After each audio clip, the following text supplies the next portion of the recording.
ভারতের কেন্দ্রীয় স্বরাষ্ট্রমন্ত্রী অমিত শাহ আবারও তার পুরনো দেশরক্ষা নাটক মঞ্চস্থ করলেন। দিল্লি ও আশপাশের এলাকায় বসবাসরত বাংলাদেশি ও রোহিঙ্গাদের জাতীয় নিরাপত্তার হুমকি আখ্যা দিয়ে এবার তাদের বিরুদ্ধে কঠোর ব্যবস্থা নেওয়ার নির্দেশ দিয়েছেন তিনি। অর্থাৎ যাদের ভারতের অর্থনীতি, নির্মাণ শিল্প ও গৃহস্থলী কাজের অবদান রাখতে দেখা যায়, তারাই নাকি দেশের জন্য বিপদ হয়ে দাঁড়িয়েছে।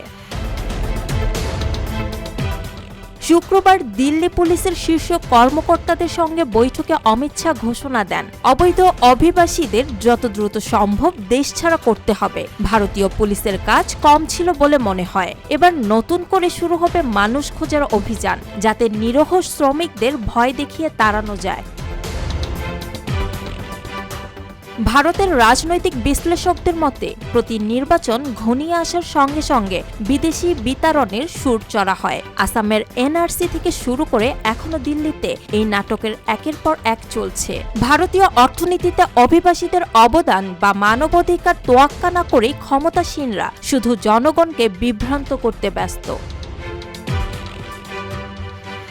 ভারত যখন অন্যদের অবৈধ বলে চিহ্নিত করতে ব্যস্ত, তখন নিজের দেশকে একবার আয়নায় দেখা উচিত। দেশে সাম্প্রদায়িক দাঙ্গা, মুসলিম বিদ্বেষ, উগ্র হিন্দুত্ববাদীদের তাণ্ডব, এসব কি ভারতীয় জাতীয় নিরাপত্তার জন্য হুমকি নয়? গরুর মাংস খাওয়ায় সন্দেহে মানুষকে পিটিয়ে হত্যা করাও কি আইনশৃঙ্খলা রক্ষার মধ্যে পড়ে?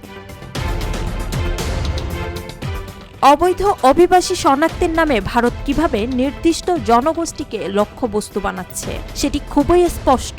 অথচ দেশটিতে বহু বাংলাদেশি ও রোহিঙ্গারা বছরের পর বছর ধরে পরিশ্রম করে অর্থনীতিতে অবদান রেখে যাচ্ছে। তাদের হঠাৎ করে তাড়িয়ে দিলে তাদের ভবিষ্যৎ কি হবে, এটি নিয়ে কোনো মাথা ব্যথা নেই। অমিত শাহ ও তার দল কি সত্যি ভারতের সুরক্ষা চান, নাকি সাম্প্রদায়িক উস্কানি নিয়ে রাজনৈতিক ফায়দা লুটতে ব্যস্ত? ভারতের জনগণ নিশ্চয়ই একদিন এই নাটকের আসল উদ্দেশ্য বুঝতে পারবে। ডেস্ক রিপোর্ট, রূপালী বাংলাদেশ।